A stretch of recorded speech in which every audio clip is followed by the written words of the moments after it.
सूरज की किरणों में अमृत का वो प्रकाश, हर नई सुबह के साथ यीशु राजा है अब। अंधकार से जो लड़ती उसकी वाणी है आप, उसकी वाणी है आप, उसकी वाणी है आप। अमृत वाणी, अमृत वाणी, अमृत वाणी, अमृत वाणी, अमृत वाणी।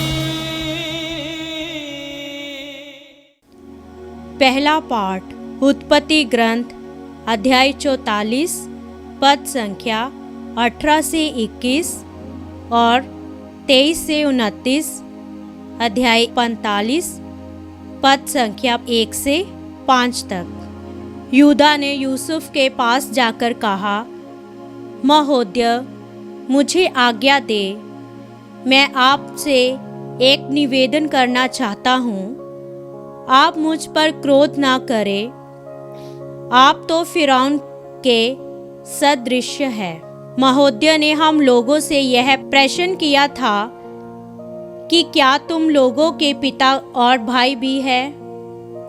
और हमने उत्तर दिया था, हम लोगों के एक वृद्ध पिताजी है और उनके एक किशोर पुत्र है, जिसका जन्म उनकी वृद्धावस्था में हुआ था।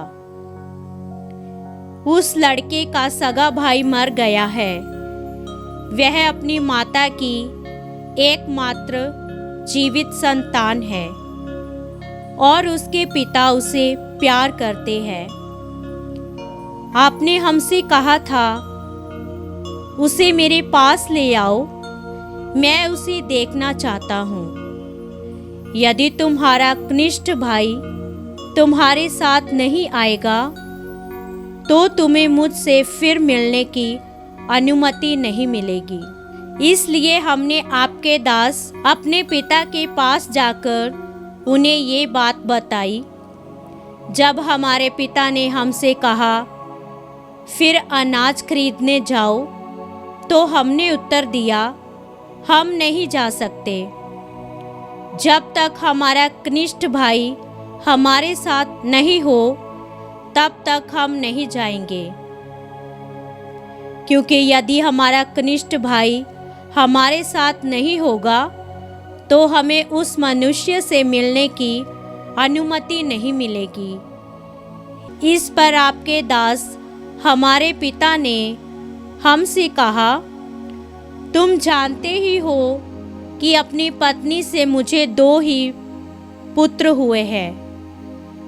एक मुझे छोड़कर चला गया और मेरा अनुमान है कि किसी जानवर ने उसे टुकड़े टुकड़े कर दिया है, क्योंकि आज तक मैंने उसे फिर कभी नहीं देखा। यदि तुम इसे भी मुझसे ले जाओगे और यह किसी विपत्ति का शिकार होगा, तो तुम मुझ पके बाल वाले को शोक से मारकर अधोलोक पहुंचा दोगे। अब योसेफ अपने परिचरों के सामने अपने को वश में नहीं रख सका और पुकार कर उनसे बोला, सब के सब बाहर जाओ। तो वहाँ कोई और व्यक्ति नहीं था। जब योसेफ ने अपने भाइयों को अपना परिचय दिया, किंतु वह इतने जोर से रोने लगा कि मिस्रियों ने उसका रोना सुन लिया और फिरौन के महल में भी इसकी खबर पहुंच गई। योसेफ ने अपने भाइयों से कहा, मैं योसेफ हूँ, क्या मेरे पिताजी अब तक जीवित है?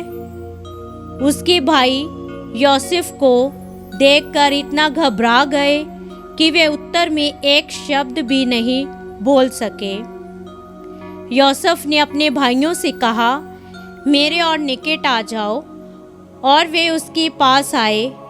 उसने कहा, मैं तुम्हारा भाई योसेफ हूँ, जिसे तुमने मिस्र में बेच दिया। अब तुम इसलिए ना तो शोक करो और ना अपने को धिक्कारो कि तुमने मुझे यहाँ बेच दिया, क्योंकि ईश्वर ने तुम्हारे प्राण बचाने के लिए मुझे तुमसे पहले यहाँ भेजा। यह प्रभु की वाणी है। ईश्वर को धन्यवाद। अनुवाक्य: प्रभु के अपूर्व कार्य याद करो। प्रभु के अपूर्व कार्य याद करो। उसने उस देश में अकाल पड़ने दिया और जीवन निर्वाह के सब साधन नष्ट किए। उसने इससे पहले एक मनुष्य को वहाँ भेजा था। यूसुफ वहाँ दास के रूप में बिक गया था।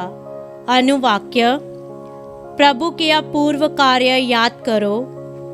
उसके पैरों में बेड़ियाँ डाली गई और उसकी गर्दन में लोहे की जंजीरें, परंतु उसने जो कहा था वह समय पर पूरा हो गया। प्रभु ने उसे सच्चा प्रमाणित किया। अनुवाक्य: प्रभु के अपूर्व कार्य याद करो। तब राजा ने उसे छोड़ देने का आदेश दिया। राष्ट्रों के शासक ने उसे मुक्त किया और उसे अपने घराने का अधिपति तथा अपनी सारी संपत्ति का प्रबंधक बनाया। अनुवाक्य: प्रभु के अपूर्व कार्य याद करो। जय घोष, हालेलुया। ईश्वर का राज्य निकट आ गया है। पश्चाताप करो और सुसमाचार में विश्वास करो। हालेलुया। संत मत्ती के अनुसार पवित्र सुसमाचार अध्याय 10 पद संख्या 7 से 15 तक। यीशु ने अपने शिष्यों से कहा, राह चलते ये उपदेश दिया करो, स्वर्ग का राज्य निकट आ गया है। रोगियों को चंगा करो, मुर्दों को जिलाओ, कोढ़ियों को शुद्ध करो, नरक दूतों को निकालो। तुम्हें मुफ्त में मिला है, मुफ्त में दे दो। अपने फेंटे में सोना चांदी या पैसा नहीं रखो। रास्ते के लिए ना झोली, ना 2 कुर्ते, ना जूते, ना लाठी ले जाओ, क्योंकि मजदूर को भोजन का अधिकार है। किसी नगर या गांव में पहुंचने पर एक सम्मानित व्यक्ति का पता लगा लो और नगर से विदा होने तक उसी के यहाँ ठहरो। उस घर में प्रवेश करते समय उसे शांति की आशीष दो। यदि वह घर योग्य होगा तो तुम्हारी शांति उस पर उतरेगी। यदि वह घर योग्य नहीं होगा तो तुम्हारी शांति तुम्हारे पास लौट आएगी।